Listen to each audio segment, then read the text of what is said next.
video kali ini kami akan menjelaskan 7 sistem kristal.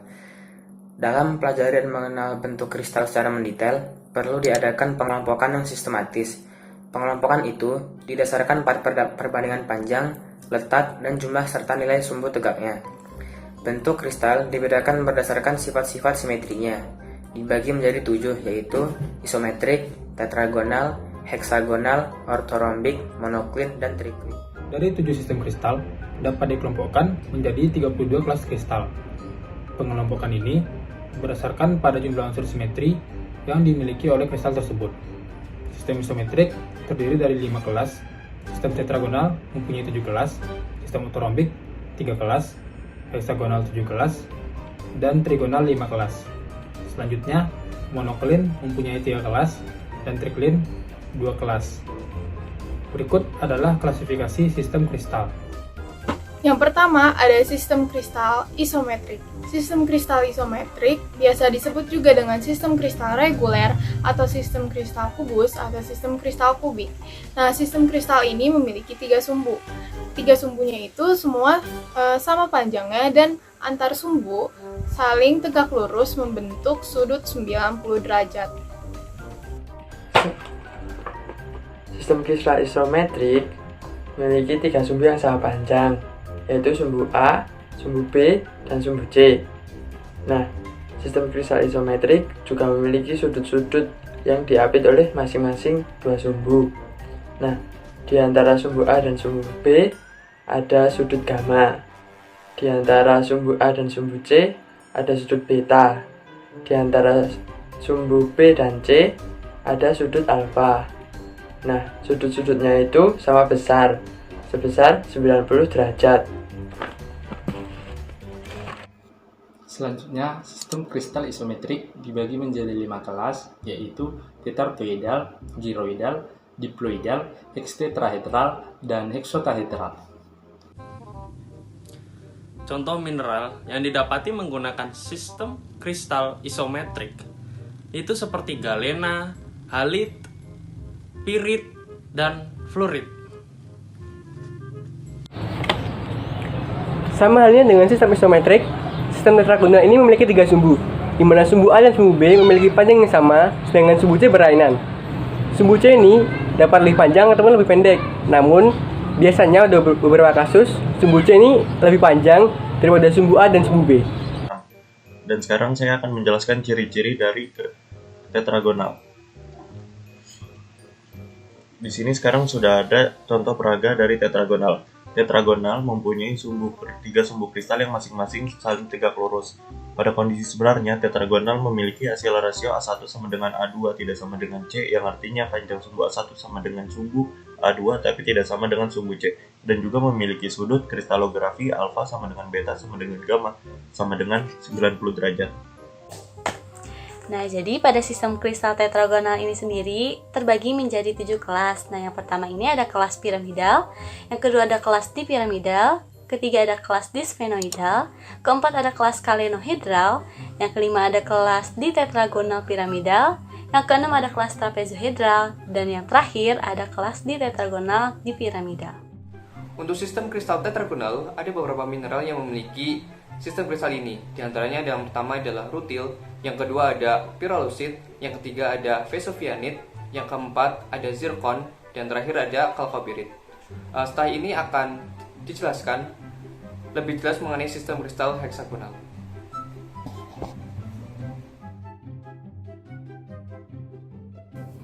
Sistem kristal selanjutnya adalah sistem kristal heksagonal, di mana sistem kristal ini memiliki 4 sumbu kristal yang terdiri dari A, B, C, dan D. Yang spesial dari sistem kristal heksagonal adalah sistem kristal ini memiliki 1 sumbu kristal atau C, sumbu kristal C yang saling tegak lurus daripada ketiga sumbu kristal lainnya. Sedangkan ketiga sumbu kristal lainnya berbentuk sudut 120 derajat satu sama lain dan cenderung memiliki panjang yang sama. Sedangkan sumbu C dapat lebih panjang maupun lebih pendek daripada sumbu-sumbu lainnya. Selanjutnya adalah ciri-ciri dari sistem kristal heksagonal ini. Jadi yang pertama, sistem kristal heksagonal ini memiliki sudut kristalografi alfa sama dengan beta sama dengan 90 derajat dan lambda sama dengan 120 derajat. Jadi yang kedua, sistem kristal heksagonal ini memiliki akselerasio A sama dengan B sama dengan D tapi tidak sama dengan C. Ciri yang ketiga, sistem kristal heksagonal ini memiliki 4 sumbu yang dimana ketiga sumbunya memiliki panjang sama, sedangkan untuk sumbu-sumbu yang lain dapat lebih panjang ataupun dapat lebih pendek. Lalu selanjutnya saya akan menyebutkan pembagian dari kelas kristal sistem kristal heksagonal yang dibagi menjadi 7 kelas. Yang pertama ada trigonal di piramidal, lalu ada piramidal, lalu ada kelas kristal di piramidal, lalu ada kelas kristal di trigonal di piramidal, lalu ada kelas kristal di heksagonal piramidal, yang keenam ada kelas kristal trapezohedral, dan yang terakhir adalah di heksagonal di piramidal. Contoh mineral dari sistem kristal heksagonal yang pertama itu adalah beril, ada kuarsa, kemudian ada apatit, ada nefelin, ada vanadinit, dan ada dolomit. Sistem kristal trigonal. Beberapa referensi menyebutkan sistem kristal trigonal dapat juga disebut sebagai sistem kristal rombohedral. Namun, beberapa ahli memasukkan sistem kristal ini ke dalam sistem kristal heksagonal. Cara penggambaran keduanya sama, perbedaannya jika pada sistem kristal trigonal terbentuk bidang dasar yang terbentuk adalah segi 6, lalu kemudian dibentuk segitiga dengan menghubungkan 2 titik sudut melalui 1 titik sudutnya. Baik, selanjutnya adalah karakteristik kuantitatif dari sistem kristal trigonal. Sistem kristal trigonal memiliki jumlah sumbu sebanyak 4 buah dengan aksial rasionya berupa sisi A sama dengan sisi B sama dengan sisi D, namun tidak sama dengan sisi C. Nah, dari hal tersebut terciptalah sudut kristalografinya berupa sudut alfa dan beta sama dengan 90 derajat dan sudut gamma sama dengan 120 derajat. Dan selanjutnya, tetragonal ini dibagi menjadi 5 kelas. Yang pertama piramidal, yang kedua rombohedral, yang ketiga ditetragonal piramidal, yang keempat trapezohedral, dan yang kelima heksagonal skalenohedral. Baik, untuk contoh mineral yang memiliki sistem kristal seperti ini, yaitu ada kalsit, sinabar, hematit, turmalin, dan juga korundum. Selanjutnya, yang kelima adalah sistem kristal ortorombik.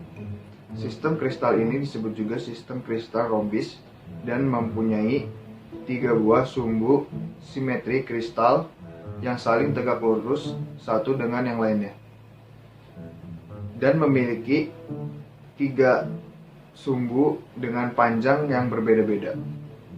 Terdapat 3 ciri yang mencirikan sistem ini sistem kristal ortorombik. Yang pertama, memiliki jumlah sumbu sebanyak 3 buah. Selanjutnya, axial ratio-nya yaitu A tidak sama dengan B, tidak sama dengan C, dan sumbu kristalografinya alfa sama dengan beta sama dengan gamma sama dengan 90 derajat. Di sini saya akan menjelaskan masih mengenai sistem kristal ortorombik. Jadi sistem kristal ortorombik dibagi menjadi 3 kelas. Kelas pertama yaitu piramidal atau piramids. Piramidal atau piramids adalah bentuk terbuka yang terdiri dari 3, 4, 6, 8, dan 12 bidang, di mana semua bidang akan bertemu pada satu titik jika garisnya diperpanjang. Terdapat beberapa bidang piramidal. Yang pertama trigonal piramid, yang kedua ditrigonal piramid, yang ketiga rombik piramid, yang keempat tetragonal piramid, yang kelima ditetragonal piramid, yang keenam heksagonal piramid, dan yang ketujuh diheksagonal piramid. Kelas kedua yaitu disfenoidal atau dispyramids. Disfenoidal atau dispyramids terdiri dari 4 bidang tertutup yang hanya muncul pada sistem ortorombik dan sistem tetragonal. Kelas ketiga yaitu dipiramidal atau dipyramids. Dipiramidal atau dipyramids adalah bentuk tertutup yang terdiri dari 6, 8, 12, 16, dan 24 bidang. Dipiramidal atau dipyramids adalah piramidal yang mempunyai bidang cermin, sehingga terdapat 22 piramidal yang dipotong oleh bidang cermin. Terdapat beberapa bidang dipiramidal. Yang pertama trigonal dipiramid, yang kedua ditrigonal dipiramid, yang ketiga rombik dipiramid, yang keempat tetragonal dipiramid, yang kelima ditetragonal dipiramid,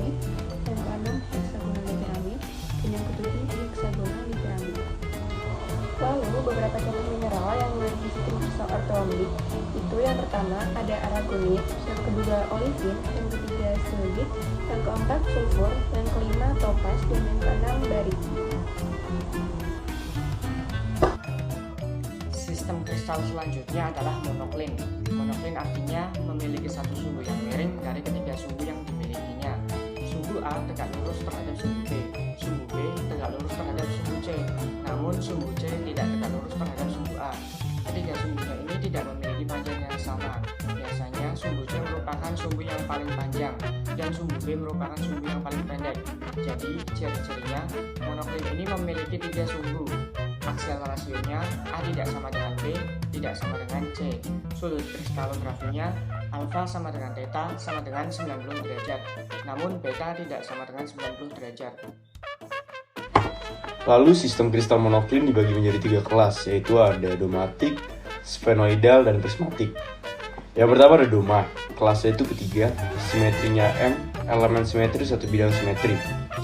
Yang kedua ada sphenoid, kelasnya keempat, simetrinya 2, elemen simetrinya satu sumbu putar.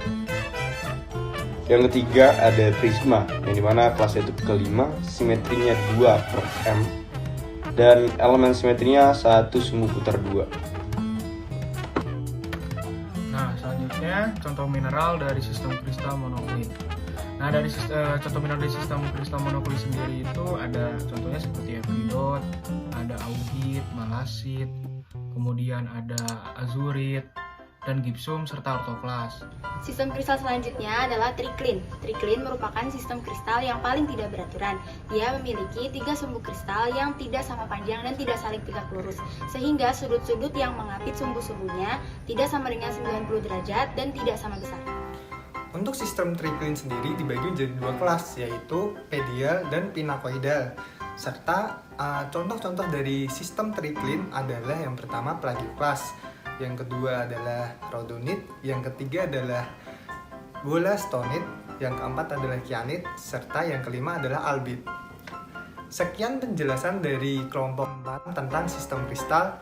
Apabila ada tutur kata dari kami yang salah, kami mohon dimaafkan. Terima kasih.